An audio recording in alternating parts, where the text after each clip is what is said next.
Hey guys, what's up? My name is Ella and welcome to my channel where I make tech related videos.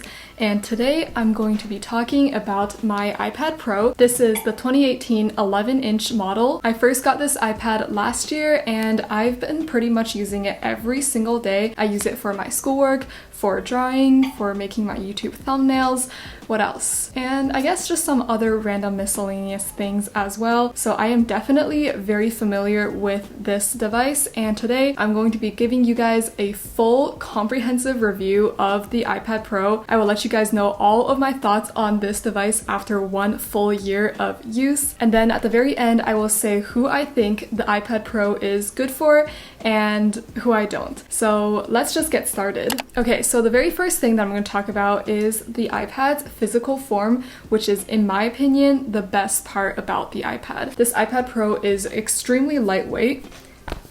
I can literally throw it in the air. If this were heavier, I would not do that. It also has an extremely sleek design, and this iPad is very portable as well. I know right now we're not really traveling much, but once we get to do so again, then I think it will be extremely convenient to just bring this along to different places. And also, last but certainly not least, the screen is amazing. So the screen is actually fully laminated, which means that there is no gap between the glass and the actual iPad screen. In addition, the iPad Pro has an extremely high refresh rate of 120 Hz, and no other iPad model has this. Apple actually calls this feature Pro Motion. And what this 120 Hz refresh rate results in is just a very buttery smooth experience when using the iPad. For example, scrolling is extremely fluid. Any kind of motion is very smooth, whether that's opening, closing apps, or changing between apps. And overall, this high refresh rate gives the iPad Pro greater responsiveness, which especially enhances the performance of the Apple Pencil. I really love using the Apple Pencil on my iPad Pro because there is basically no lag. The digital ink is pretty much always directly underneath the tip of the Apple Pencil. That feels really nice. Okay, so in this video, I'm going to talk about the iPad in 2 different ways. First, I'm going to evaluate the iPad as a tablet, meaning it is not really used as the primary device, but more so as a secondary device to complement your overall workflow. And then I'm going to evaluate the iPad as a more traditional computer, so meaning trying to use it as your primary device. Okay, so first, the iPad as a tablet, I'm just going to say it right away. I think the iPad is a fantastic tablet. Like I've already said before, it is super lightweight and very portable, and also the App Store has a wide variety of different apps, from games to photo editing apps, and also the iPad has some really nice apps that are really only available on Apple devices and are best used on the iPad. For example, Notability, GoodNotes, and Procreate, just to name a few. So you can only download applications from the App Store. You can't just download anything from the internet, but I do think that the App Store has a wide variety enough of apps that whatever is available on there can satisfy the majority of your needs. And next, let's talk about iPadOS. So I think that the design and layout of iPadOS is very fitting for a tablet. You have all of your apps laid out directly in front of you, so it makes finding and opening any app super quick and easy. Also, another feature that I really like is the dock at the very bottom. You can add all of your most used apps on there, and that just makes accessing your most used apps even easier. And as for multitasking, so you can technically have 3 apps opened at the same time, but in reality, you can really only use 2 at the same time. So more practically, you can really only have 2 applications open at the same time and be usable. Now, 2 is not a lot. However, for a tablet that is not your primary device, I think 2 is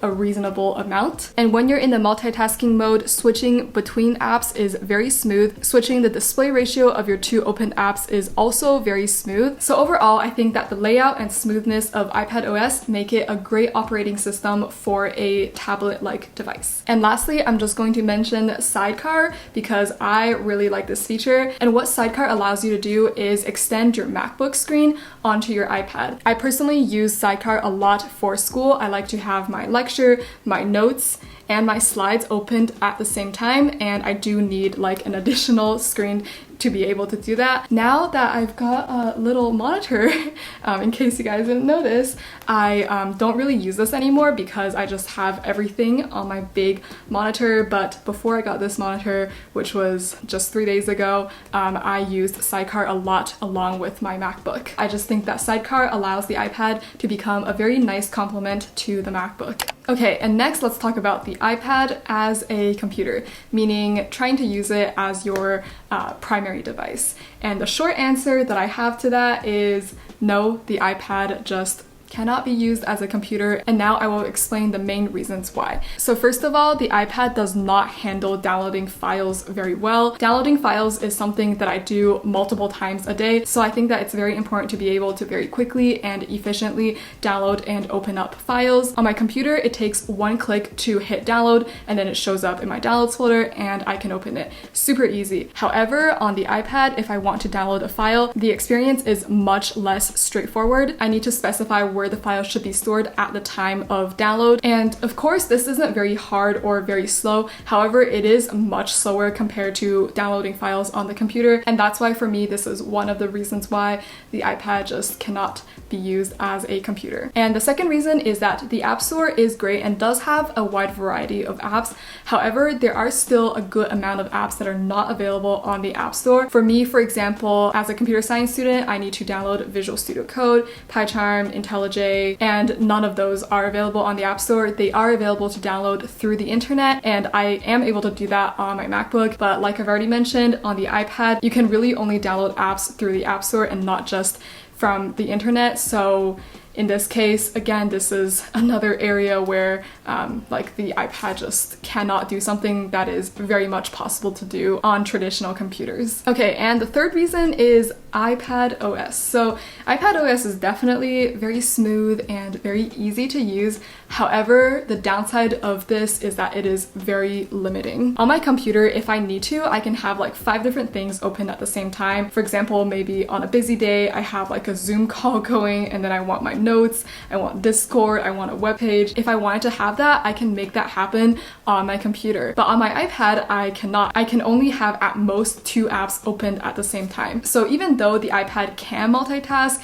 it's really not great at multitasking, and it definitely pales at multitasking in comparison to a traditional computer. Also, I've noticed a pretty niche issue, but Facebook Messenger calling really doesn't support multitasking well. Like if I have a call going on Facebook Messenger and I try to open up another app in the multitasking mode, then my video feed actually freezes up. And I don't really know why, but this is just something that is kind of annoying that I have noticed. Okay, and fourth, I'm going to talk about mouse support, because if you want to use the iPad as your computer, then very likely you will connect a keyboard and a mouse, or you'll get the Magic Keyboard. I have tested mouse support on the iPad, and it's really not great. Like, it's definitely not as good as mouse support on the MacBook. Specifically, I find it difficult to select text, so then this means that if I want to copy paste something, which I do quite often, it is not easy for me to do so. And I find this issue kind of weird because it doesn't apply to text on web pages, it only applies to text that is typed by me. So yeah, in conclusion, after 1 full year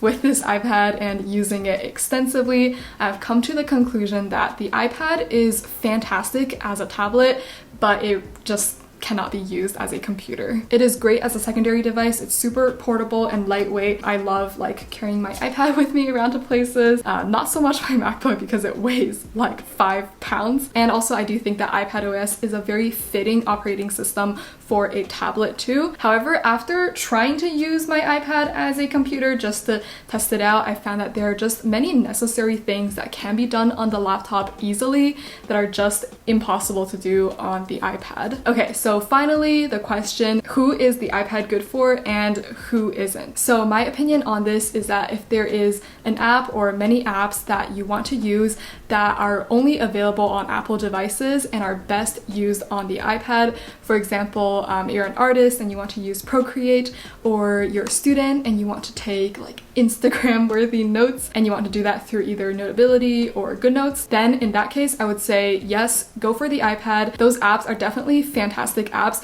and if you are an artist or a student, you're definitely going to be using those apps a lot. And because those apps are only available on Apple devices and are best used on the iPad, and if you're going to use those apps a lot, then the iPad Pro is worth it for you. However, if that is not the case for you, if there isn't any app that is exclusive to the iPad that you want to use, then honestly, maybe consider something else. And the reason I say that is because I just think the iPad Pro is too expensive for how little it does. Like, you can't use this thing as a computer, but it costs like $800. So that's why I'm saying maybe consider something else like the Surface Pro. The Surface Pro costs around the same as the iPad Pro, if not cheaper. And with the Surface Pro, what you get is a tablet-like device that is super lightweight and portable, but it runs Windows, so it can behave like any other Windows laptop. So that's why I think that the Surface Pro may be a better value for you, because with like $800 to $1,000, you get a tablet that can be used as a computer. Whereas with the iPad Pro, you're spending like $800 to $1,000, but you're only getting a tablet.